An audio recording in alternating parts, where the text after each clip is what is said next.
It happens before you're ready for it, before logic has any chance to intervene, before you've gathered enough information to justify what you're already feeling. You meet someone. Maybe a single conversation that stretches longer than expected, maybe a glance that seems to carry more weight than it should, maybe just a few messages exchanged late at night. And something inside you shifts in a way that feels less like choice and more like recognition. Not interest, not curiosity, but something deeper and more dangerous. Certainty. An inexplicable knowing that this person, this stranger you've barely begun to understand, is somehow already significant. From the outside, you know how this looks. Your friends exchange glances when you mention how much you already feel. They've watched this movie before, seen you fall this fast with other people who seemed just as destined and ended just as painfully. They ask careful questions, suggest that maybe you should wait and see how things unfold. But they don't understand what it feels like from inside. This sense that you've stumbled onto something rare, that the connection is real in a way that transcends the usual rules about timing and caution. You've never felt this way before, except that you have many times with different people, and each time carried the exact same flavor of finally. The intensity is intoxicating in a way that makes ordinary life feel dim by comparison. Every message sends electricity through your system. Every hour apart feels like something is missing. You're already loyal to someone who hasn't earned your loyalty, already committed to someone who hasn't chosen you, already in love with someone whose middle name you might not even know. And underneath the rush, if you slow down long enough to notice, there's something that doesn't quite feel like love. Something closer to need, urgent and old, that was there long before they arrived. What you call love might be something older, something that lived in you long before you ever met this person, something that has been waiting your whole life for a chance to be fed. There's a hunger inside, deep, wordless, aching in places you can't quite locate, and when someone arrives who seems like they might fill it, the hunger surges forward and calls itself connection. But it's not connection yet, not really, because connection requires knowing and being known, and you don't know this person at all. What you're feeling is hope, desperate and urgent, and hope, when you're starving, can feel indistinguishable from love. This hunger often has no name because it formed before you had language to describe it. It's the need to be chosen, to be wanted, to finally matter to someone in a way you never quite mattered before. It's not shallow or silly. It's primal, rooted in the earliest parts of your development when love and survival were the same thing, and when someone pays attention to you, really pays attention, that ancient place lights up with an intensity that feels like truth, not because this person is special, not because they've proven anything, but because you've been starving for so long that any food looks like a feast. The problem is that hunger distorts perception in ways you can't see while it's happening. You're not seeing the person in front of you clearly. You're seeing what they represent, what they might provide, the end of a loneliness that has followed you longer than you can remember. You fill in their gaps with your hopes, project onto them the qualities you need them to have, build a version of them that exists only in your imagination. The connection feels deep because the need is deep, but depth of need is not the same as depth of knowing. You're bonding with a fantasy that happens to be wearing a real person's face, and you won't see the difference until the fantasy collapses. There's a feeling that takes over when you fall fast, a rush that floods your body and makes everything feel more vivid, more significant, more alive than ordinary life ever seems to be. Your heart beats differently, your thoughts circle obsessively, your whole system lights up in a way that feels like confirmation.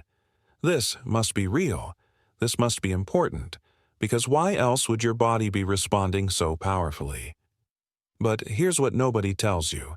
The nervous system doesn't distinguish between excitement and anxiety, between attraction and alarm. Physiologically, they're almost identical. Elevated heart rate, heightened alertness, a flood of chemicals demanding your attention. That rush you're feeling might not be love recognizing itself. It might be your body responding to something it can't yet identify as safe or dangerous. People who love too fast often grew up in environments where intensity was the baseline, where chaos was more familiar than calm, where emotional activation felt like the only proof that something real was happening. In those environments, the nervous system learned to equate arousal with aliveness, to treat the rush as evidence of meaning. Quiet felt suspicious. Stability felt boring. Only the overwhelming registered as significant. Now, in adulthood, the same system scans every new connection for that familiar intensity, and when it finds it, the brain announces, "This is love." But the announcement is based on pattern recognition, not truth. You're not recognizing a soulmate. You're recognizing a feeling. And that feeling might have nothing to do with the person in front of you. This is the trap that keeps repeating. You keep choosing people who light your system up, mistaking the activation for compatibility, the spark for substance. The relationships that develop slowly, that build through quiet consistency rather than dramatic peaks, don't register as meaningful because they don't trigger the familiar alarm. Your nervous system was trained to notice storms, so it ignores the gentle weather that might actually let you grow. The love that could last arrives without fanfare, and you walk right past it, chasing the next lightning strike that will leave you burned again. No one is born desperate to attach this quickly. That urgency is learned, written into the nervous system by experiences that happened before you had words to understand them. Somewhere in early life, some children discover that love is not a stable ground they can stand on, but a fleeting thing that must be captured before it escapes. Maybe the parent was sometimes warm and sometimes absent, present one moment and unreachable the next, creating a world where affection felt like a limited resource that could vanish without warning. Maybe love came with conditions that were never fully explained, leaving the child to guess what performance might secure it for another day. These lessons don't announce themselves. They just become the water you swim in, invisible and everywhere, shaping every relationship that follows. Some children learned that love had to be earned fast, that there was a narrow window of opportunity before attention shifted elsewhere, before the parent became distracted or disappointed or simply gone. These children became experts at presenting their best selves immediately, at being lovable on demand, at compressing their entire worth into a single, impressive display. In adult relationships, this becomes the rush to bond, the giving of everything up front, the terror of pacing yourself because pacing feels like losing. If you don't secure love now, right now, it will expire like something with a deadline only you can feel. Other children experience loss that arrived without explanation. A parent who left, a family that fractured, a home that stopped being safe. The lesson that landed wasn't about how to earn love, but about how quickly it can disappear, how the people you depend on can simply stop being there. For these children, the strategy became different but equally urgent. Attach before they can leave. Love so intensely that they won't want to go. Merge so completely that separation becomes unthinkable. The intensity isn't passion. It's prevention, a desperate architecture designed to make abandonment impossible. And it never works, but that doesn't stop the child inside from trying, over and over, with every new person who seems like they might finally stay. When you love too fast, you're not actually loving a person. You're loving a possibility, a projection, a story you've written in your mind starring someone you barely know. The real person sits across from you, full of complexity and contradiction, full of history you haven't heard and wounds you haven't seen, but you don't perceive them because perception requires patience you don't have. Instead, you see the role you've cast them in, the character you need them to play, the one who will finally understand you without explanation, the one who will stay when everyone else has left, the one who will make the aching inside you finally stop. The fantasy is complete before the first month ends, and all they have to do is show up and perform it. Fantasy is faster than reality because fantasy doesn't require evidence, doesn't demand the slow accumulation of trust that real intimacy is built on. while genuine connection unfolds through time, through conversations that reveal and disappoint and surprise, through moments where someone fails to be perfect and you choose them anyway. Fantasy skips all of this and delivers the finished product immediately. You imagine the future you'll build together, the way they'll look at you when they truly see who you are, the life that will finally feel complete. The architecture is elaborate and detailed, constructed from your deepest needs rather than from anything they've actually shown you. And, because the fantasy is so beautiful, so precisely designed to fill the holes inside you, you mistake it for reality, not realizing that the person you're falling for doesn't exist anywhere except in your imagination. The crash comes when reality refuses to cooperate, when the actual human in front of you deviates from the script in ways you didn't anticipate. They reveal a flaw that doesn't fit the story. They need something you didn't account for. They fail to respond the way the fantasy version always would, and in that moment, something collapses. Not because they changed, not because they betrayed you, but because they were never who you thought they were in the first place. They were always just a screen onto which you projected your hunger, and now that the projection is flickering, you're seeing the blank surface that was there all along. They don't text back for a few hours and something inside you tightens, a knot forming in your chest that has nothing to do with reason and everything to do with a fear you can't quite name. They mention needing some space to handle their own life, and it doesn't register as a normal human need. It registers as rejection, as the beginning of the end, as evidence that they're already pulling away. They have friends, interests, a world that existed before you arrived, and instead of seeing this as healthy, you feel it as threat, as competition, as proof that you're not enough to fill their entire life the way they've already started to fill yours. Distance, for most people, is just distance. A natural rhythm of closeness and space that relationships breathe through. But for you, distance is an alarm that won't stop ringing. This reaction doesn't come from nowhere, even if you can't trace its origins while it's happening. Somewhere in your history, distance meant something terrible.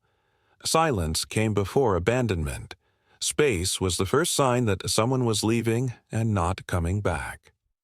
Your nervous system recorded these sequences with the precision of a survival mechanism, because that's exactly what it was. A way to predict loss before it arrived so you could brace yourself or fight to prevent it. Now, decades later, that same system activates every time someone you love isn't immediately present. It doesn't matter that this person has given you no real reason to doubt them. The pattern is older than this relationship, older than your adult understanding, and it doesn't wait for logic to approve its response. So you close the distance before you've decided to, reaching out again, seeking reassurance, finding ways to pull them back toward you, not because you're irrational, not because you're needy in the way that word gets used to dismiss legitimate pain, but because your system is trying to survive using the only strategy it knows. The tragedy is that this very strategy, the grasping, the monitoring, the inability to let the connection breathe, often creates the distance you fear most. People feel the grip and instinctively pull away. They sense the desperation underneath your affection and something in them retreats. The closeness you're fighting for becomes suffocating, and they need more space, which triggers more fear, which leads to more grasping, until the loop completes itself and you're left alone again, wondering why love keeps slipping through your fingers. You don't just fall fast. You give fast, pouring everything you have into someone before you know whether they can hold it, before you've seen any evidence that they'll treat your investment with care. All of your attention turns toward them. Your schedule rearranges itself around their availability. Your friendships fade into the background because this new connection demands everything, and you don't know how to offer anything less. You're available whenever they need you, responsive to every message within minutes, willing to cancel plans and sacrifice sleep and abandon your own priorities because being there for them feels more important than being there for yourself. It looks like generosity from the outside, like devotion, like the kind of love everyone says they want, but there's another word for what's happening. one that's harder to acknowledge. You're flooding a new relationship with intensity it hasn't earned, giving yourself away before you know if there's anyone trustworthy to receive you. This pattern has a name when other people do it to you: love bombing. The overwhelming of someone with affection and attention as a way to accelerate attachment beyond what genuine intimacy would allow. But you do it to yourself, and because the intention isn't manipulation, you don't recognize what's happening. You're not trying to control anyone. You're just doing what feels natural, what feels honest, what feels like the only way you know how to love. Holding back feels like rejection of your own feelings, like playing games when you'd rather be real, like building walls when what you want is to merge completely with another person. The idea of protecting yourself, of pacing your investment, of waiting to see if they'll match your energy before you give more, it doesn't feel like wisdom. It feels like betrayal of the connection. Underneath the giving, there's a hope you might not even be conscious of. If I give enough, they'll stay. If I prove how much I care, how devoted I am, how willing I am to sacrifice for them, they'll have no choice but to care back equally.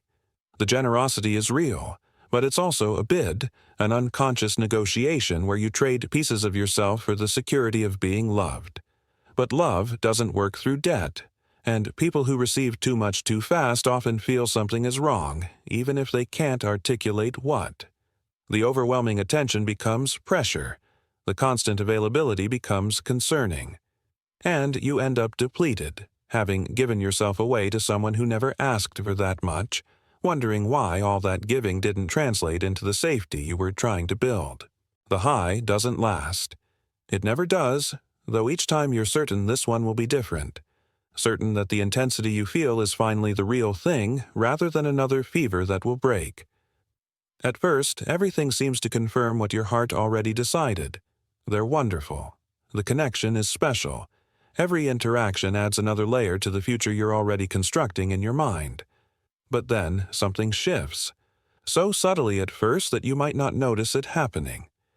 A message that doesn't carry the same warmth. A moment where they seem distracted, less present, less enchanted by what's unfolding between you. The perfect person you created in your imagination begins to crack, revealing someone more complicated underneath, someone with flaws and limitations and a pace that can't match your own. The fall, when it comes, is devastating in ways that don't match the timeline. You were together for weeks, maybe less, but the grief that floods through you belongs to a much longer love, a much deeper loss. And in a way, that's exactly what you're experiencing. You're not just losing a person, but losing everything you projected onto them, every hope and fantasy and future you had already begun to inhabit. The relationship that existed in your mind was years long, rich with meaning and shared history that never actually happened. When reality collapses the fantasy, all of that imagined life collapses too, and you're left mourning something that was always more yours than theirs, always more dream than substance. The crash leaves you disoriented, questioning everything you thought you felt. Was any of it real? Did you imagine the connection entirely? Is there something fundamentally broken in you that keeps generating these overwhelming feelings for people who turn out to be wrong, or worse, people who never existed the way you saw them? The intensity that felt like proof of something true now feels like evidence of something unstable, and the shame arrives to compound the grief. You want to learn from this, to protect yourself next time, to find some way to slow down the machinery that keeps throwing you into these collisions. But the pattern is stronger than your insight, and somewhere inside you already know, when the next person arrives who lights up your system in that familiar way, you'll forget everything this crash tried to teach you. There's a pattern that might have emerged across your relationships, one that's almost too painful to examine directly. In the beginning, they seem captivated, matching your intensity, returning your interest, appearing just as certain as you are that this connection is rare and worth pursuing. But then something changes, and the change often correlates with a specific moment. The moment you stop being the curated version of yourself and start being the real one. They pull back precisely when you thought you were getting closer, become distant exactly when you started to trust that they might stay. It feels like punishment for honesty, like proof that authenticity is dangerous, that the real you is somehow less lovable than the performance you were giving at the start. What's actually happening is more complicated than rejection, though it hurts just as much. When you love too fast, you often present a version of yourself that isn't sustainable, the version that has no needs of its own, that exists primarily to orbit them, that's available and agreeable and focused entirely on making them feel special. This version is intoxicating for the person receiving it because it feels like being perfectly seen and unconditionally wanted. But it's not a real person they're connecting with. It's a mirror designed to reflect their own needs back at them, and mirrors, over time, start to feel empty. The very thing that attracted them, your total focus on them, becomes unsettling as they sense that there's no solid self behind all that devotion.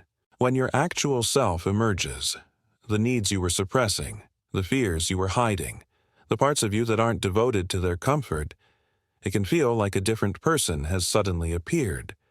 Not because you were lying, but because the pace of the beginning didn't allow for real disclosure, for the gradual revelation that healthy relationships require. They bonded with someone who doesn't quite exist, and meeting the real you feels disorienting, even like betrayal. The fall from fantasy to reality is jarring for them too, and some people don't want to rebuild a connection with whoever is standing in the wreckage of the person they thought they knew. They leave not because you're unlovable, but because they never actually met you, and by the time they did, they'd already committed to someone else. Beneath every rush to love is a need that has nothing to do with the person standing in front of you, a need that existed long before they arrived and will remain long after they're gone. The need to be chosen, finally and completely. The need to matter to someone in a way that feels permanent. The need to stop carrying the ache of loneliness that has followed you through every room, every relationship, every night when you wondered if anyone would ever really see you and stay. The person you fall for isn't the point. They're the vessel you hope will carry something to you that you've never been able to give yourself. And because no human being can actually fill a void that was created by years of emptiness, the vessel always cracks eventually, and you're left holding the same ache you started with, wondering why love keeps failing to save you. This need isn't shameful, even though it might feel that way when you see it clearly. Wanting to be loved, to belong, to have someone choose you without conditions. These are not weaknesses but fundamental human hungers, built into us by evolution and shaped by every experience that taught us love was scarce or unreliable. But when the need becomes desperate, it distorts everything it touches. You can't see people clearly because you're viewing them through the filter of what you lack. You can't pace yourself because the hunger won't let you wait. You can't protect yourself because the hope of finally being filled overwhelms every instinct toward caution. Understanding this doesn't make the need disappear, but it creates something valuable. A small space between the feeling and the action, a pause where a different choice becomes possible. There's another way to love. Though it doesn't feel like what you've known, doesn't carry the intoxicating certainty that tells you this is real before any evidence has been gathered. This kind of love builds slowly, through small moments that don't photograph well, someone showing up when they said they would, a disagreement that doesn't destroy everything, being seen on an ordinary day when you're not performing your best self. It requires tolerating the discomfort of not knowing where you stand, of letting someone reveal themselves at their own pace without filling the gaps with fantasy. It asks you to be seen gradually, which means risking rejection not once in a dramatic blaze but over and over in small doses, each one survivable.